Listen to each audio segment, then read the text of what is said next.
नमस्कार दोस्तों। द्वापर युग में एक समय माता यशोदा जगत के प्राणियों को नाना प्रकार के क्लेशों से एवं विपत्तियों से पीड़ित देख उनके दुख से दुखी होकर उनका कल्याण करने की भावना से नंद नंदन ब्रजचंद मुरली मनोहर भगवान श्री कृष्ण के पास जाकर अति प्रेम से बोली, हे गोपाल, तुम ही सारे संसार के उत्पन्न करता एवं संहार करता हो। तुम्हारी ही अनंत प्रभा से सूर्य और चंद्र जग को प्रकाशित करते हैं। तुम्हारी ही दया बिंदुओं से क्षुद्र सागर अपार जल से परिपूर्ण रहता है। गंगा की पवित्रता तुम्ही से है, आकाश की अखंडता तुम्ही से है और अग्नि की परम प्रचंडता तुम्ही से है। हे मधुसूदन, आज जगत के प्राणियों में किसी को रोग से, किसी को दरिद्रता से, किसी को वैधव्य से और किसी को निर्धनता के प्रभाव से पीड़ित देखकर मेरा हृदय व्याकुल हो गया है।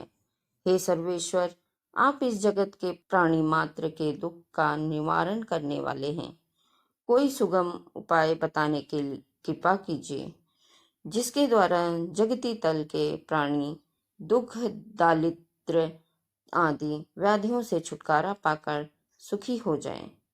माता यशोदा के विनयपूर्ण संसार का उपकार करने वाले वचन सुनकर परम प्रफुल्लित होकर यदुनंदन कहने लगे कि हे माता, जगत कल्याण की भावना से ओतप्रोत आपका यह प्रश्न मन को आनंदित करने वाला है।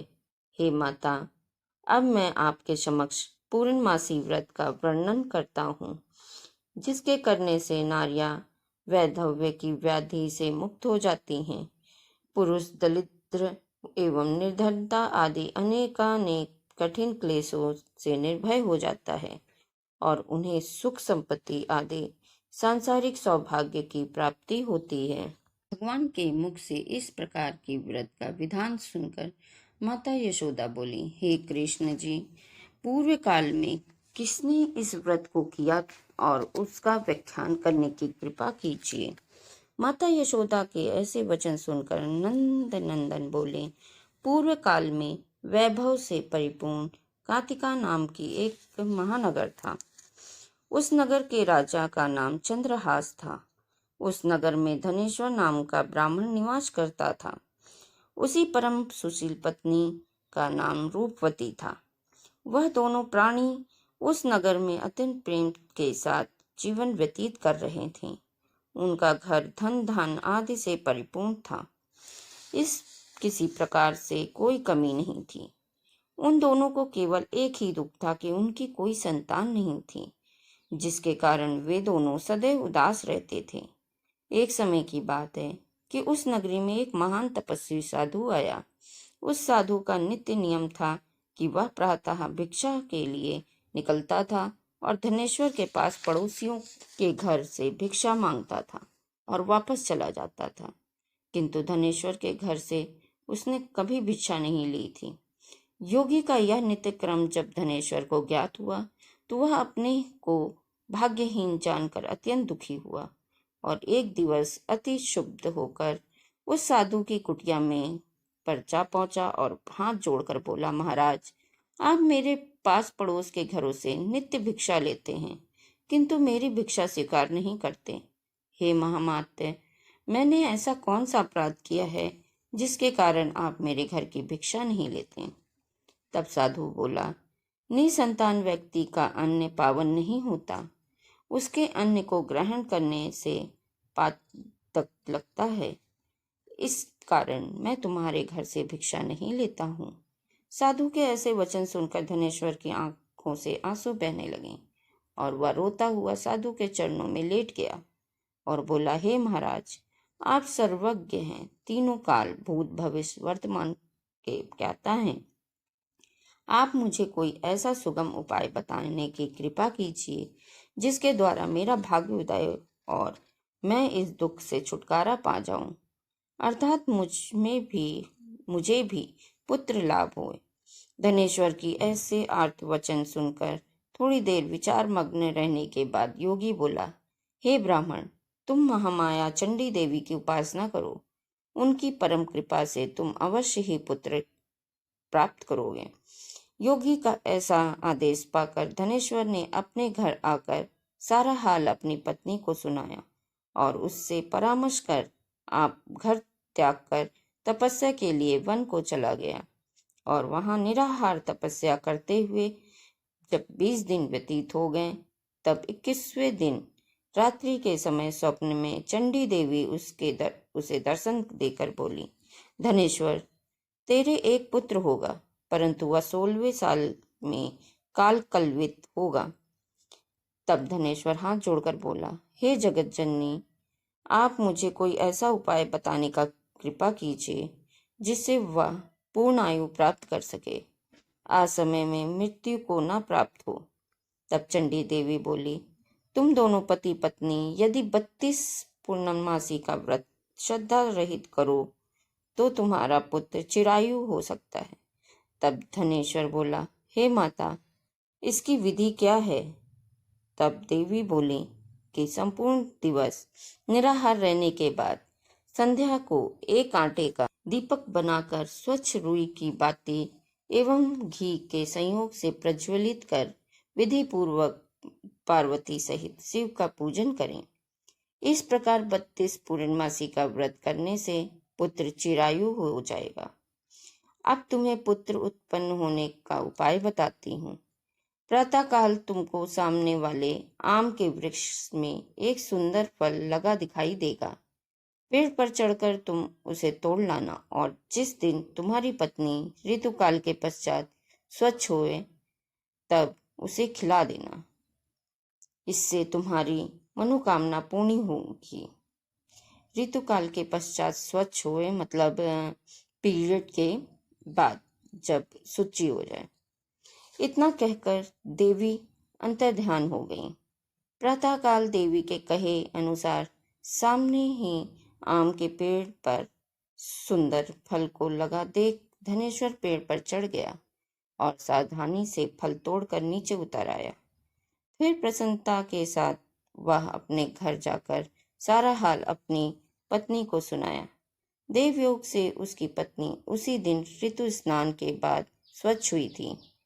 उसने शंकर जी को बार बार स्मरण करके वह फल खाया और देवी की परम कृपा से गर्भवती हो गई।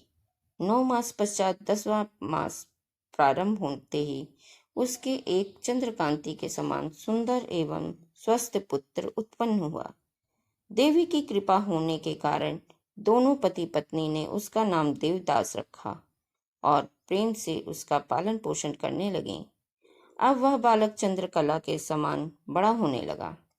देवी की कृपा से वह बालक पढ़ने लिखने आदि में अति निपुण था। जब वह 7 बरस का हुआ तो धनेश्वर ने अपनी पत्नी को पूर्णमासी व्रत का स्मरण करवाया और दोनों पति पत्नी नियम पूर्वक पूर्णमासी का व्रत करने लगे। इस प्रकार धीरे धीरे 15 वर्ष बीत गए और देवदास ने 16वें वर्ष में प्रवेश किया। तब धनेश्वर अपनी पत्नी से बोला, देवी के कथा अनुसार देवदास 16 साल का होते ही काल कलवित हो जाएगा, किंतु यह हम अपनी आंखों से कैसे देख सकेंगे?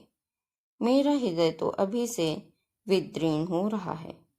तब पत्नी ने परामर्श दिया कि मेरी राय से देवदास को उसके मामा के साथ शिव की नगरी काशी भेज दिया जाए या वहीं रहकर विद्याध्ययन भी करेगा। विद्याध्ययन मतलब पढ़ाई। और जिन भगवान शंकर की कृपा से हमें यह पुत्र रत्न प्राप्त हुआ है वही इसे पूर्ण आयु प्रदान करेंगे। इस प्रकार आपस में विचार करके देवदास के मामा को बुलाकर दोनों को काशी के लिए रवाना किया और दोनों पिता पत्नी उसकी कुशलता के कामना हेतु पूर्णिमा व्रत करते हुए दिन व्यतीत करने लगे। देवदास अपने मामा के साथ काशी के लिए चल दिया और कई दिन बाद एक नगर में जा पहुंचा। जब तक शाम हो गई थी अतः मामा भांजे दोनों एक धर्मशाला में जा ठहरे। उसी धर्मशाला में एक बारात आकर ठहरी। देवी प्रेरणा से जब भांवर का समय आया तब कुछ देर पूर्व ही दूल्हे पर पक्षाघात का ऐसा प्रबल आक्रमण हुआ कि दूल्हे के पिता आदि संबंधी अत्यंत विकल हो गए। तब किसी ने परामर्श दिया कि इसी धर्मशाला में एक अमुक कमरे में वर के अनुरूप एक युवक ठहरा है, उसे किसी प्रकार संतुष्ट कर उसी के साथ भांवरे डालवा दी जाए और अन्य जो भी वैवाहिक कार्य होंगे वह वर के साथ हो जाएंगे। सबकी सम्मति से लड़के के पिता ने देवदास के मामा के पास जाकर निवेदन किया कि अपने भांजे को कुछ देर के लिए मुझे प्रदान करें, जिससे कि मेरे पुत्री का विवाह का कार्य संपन्न हो सके। तब उसके मामा ने कहा कि कन्यादान के समय मधुपर के अतिरिक्त जो कुछ भी मिलेगा वह मैं ले लूंगा। यदि आपको यह बात स्वीकार हो तो मेरा भांजा आपके कार्य हेतु प्रस्तुत है। वर के पिता ने उसका यह प्रस्ताव तुरंत ही स्वीकार कर लिया और देवदास को दूल्हा बना लिया गया और उसी के साथ विवाह कार्य संपन्न हो गया और उसे कन्या के साथ भोजन के लिए एकांत भवन में भेज दिया। किंतु देवदास मारे संकोच के भोजन न कर सका और मन में विचार करने लगा कि यह दूसरे की स्त्री और इसके साथ भोजन करने से इसका धर्म नष्ट हो जाएगा। इससे व्यथित होकर उसकी आंखों में आंसू छलक उठे। यह देखकर वह कन्या बोली, मैंने देव द्विज अग्नि एवं अनेक संबंधियों के समक्ष आपको पति के रूप में स्वीकार किया है। अब मैं किसी दूसरे को अपना पति नहीं बना सकती हूँ। तब देवदास बोला कि आपके इस निश्चय से आपका अनिष्ट होगा, क्योंकि मेरी आयु का केवल 1 वर्ष शेष रह गया है। अतः इस विचार को अपने हृदय से निकाल दीजिए। तब कन्या बोली, हे स्वामी, आप मेरी चिंता न कीजिए। यदि मैं धर्म पथ पर अड़िग हूँ तो ईश्वर मेरा कल्याण करेगा। आप इसकी चिंता त्याग कर प्रेम से भोजन करो। तब देवदास ने उसके साथ भोजन कर शयन किया और प्रातः ब्रह्म बेला में ही शैया त्याग कर अपनी पत्नी को जगाया और उसे एक दुपट्टा प्रेम पूर्वक प्रदान करके बोला, हे भामिनी, अब मैं तुमसे विदा होकर काशी जा रहा हूँ। यदि परमात्मा की कृपा से जीवित रह गया तो अवश्य मिलूंगा। वैसे मेरी मृत्यु व जीवन जानने के लिए तुम अपने भवन में उत्तम सुगंध वाली नवपल्लिका का पेड़ लगाना और उसे नित्य प्रति अपने हाथों से सींचना। जब तक वह पेड़ हरा भरा व फूलता फलता रहेगा तो मुझे जीवित समझना। कदाचित वह पेड़ मुरझाकर सूख जाए तो जान लेना मैं संसार में नहीं हूँ। अतः संतोष के साथ मर्यादा का पालन करना। देवदास इतना कहकर पत्नी से विदा होकर अपने मामा के पास जा पहुंचा और दोनों मामा भांजे उसी समय काशी यात्रा पर चल पड़े और कुछ काल बाद काशी में जा पहुंचे। इतना सवेरा होते ही बारात के विदा की तैयारी होने लगी और समस्त बारातियों व वर के साथ वर का पिता मंडप में जा पहुंचा। तब उस कन्या ने वर को देखकर अपने पिता को अपने पास बुलाया और बोला कि आपने जिस वर के साथ मेरा विवाह किया है वह यह नहीं है, अतः यह मेरा पति नहीं है। मैं इसके साथ नहीं जाऊंगी। तब तो सभी बाराती बिगड़कर बोले, तुम्हारी शादी इस वर के साथ हुई थी, अतः तुमको चलना पड़ेगा। तब कन्या बोली, मैं कन्यादान के समय कुछ आभूषण वर को दिए थे, वह दिखाइए तथा मैंने क्या क्या गुप्त बातें इससे बताई थी वह यह सुना दे। यदि सत्य होगा तो मैं जान लूंगी। कन्या की ऐसे वचन सुनकर पक्षाघात से पीड़ित वह वर लज्जित हो गया और समस्त बारातियों के साथ वापस चला गया। देवदास को काशी जी में निवास करते हुए 1 वर्ष होने को आया तो एक दिन काला सर्प उसे डसने की कामना से उसके कमरे में आया।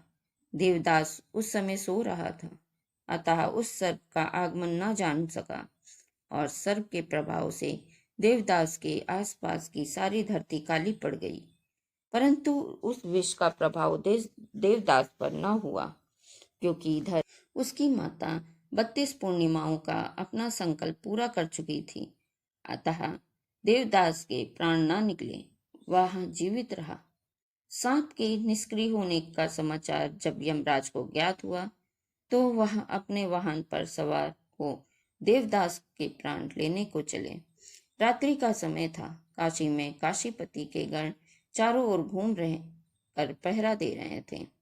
अचानक उनकी दृष्टि यमराज पर पड़ी तो वह उनके आगमन का कारण जानने के लिए उत्सुकता को न दबा सके और यह समाचार देने के लिए वह देवाधिपति शंकर के पास पहुंचे और विस्तार से सारा हाल भवानी शंकर को सुनाया। त्रिकालदर्शी शिवजी ने अपनी योगिक शक्ति से उसकी माता द्वारा व्रतों का संकल्प और यमराज के आगमन का सारा हाल गिरजा को कह सुनाया। यह सुनकर गिरजा मात्र व्यथा से व्यथित हो शिवजी से बोली, हे स्वामी, मेरी विनय है कि आप उस अबोध देवदास को अभय दान दीजिए, क्योंकि वह आपकी शरणागत है और उसकी माता ने भी आपकी पूजा करते हुए 32 पूर्णिमाओं का व्रत किया है, इसलिए उस पर कृपा करके देवदास को जीवन दान दीजिए। भक्त वत्सल भगवान शिव गौरा के ऐसे वचन सुनकर हर्षित हो देवदास के स्थान पर गए, जहां वह प्राणहीन निश्चल पड़ा था। शंकर जी उसके मुंह में एक अमृत बूंद डालकर अंतर्ध्यान हो गए और देवदास सोए हुए व्यक्ति के समान उठ बैठा और अपने मामा से कहने लगा कि 16 साल भगवान की कृपा से पूरा हो गया, इसलिए अब घर चलना चाहिए।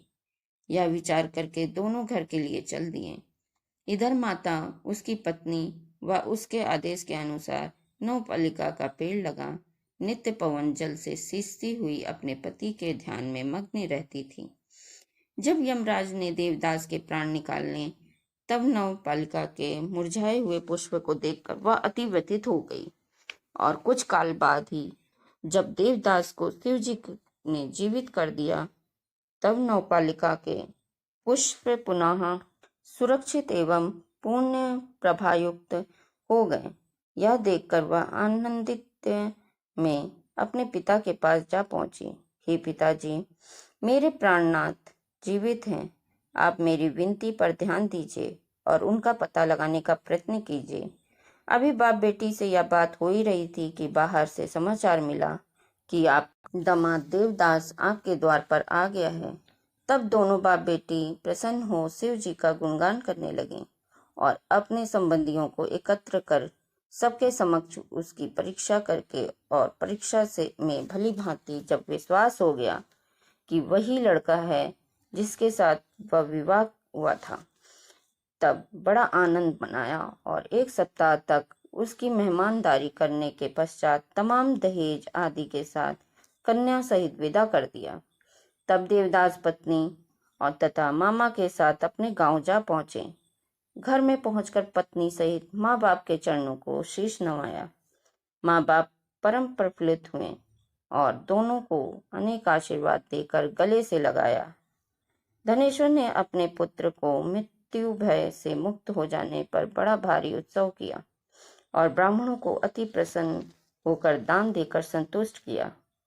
यशोदानंदन श्री कृष्ण बोले, हे माता जी, जो स्त्रियां श्रद्धा भक्ति से इस व्रत को करती हैं, वह वैधव्य की विषम व्याधि से मुक्त हो अटल सौभाग्यवती होकर सकल सुखों की अधिकारिणी होती हैं।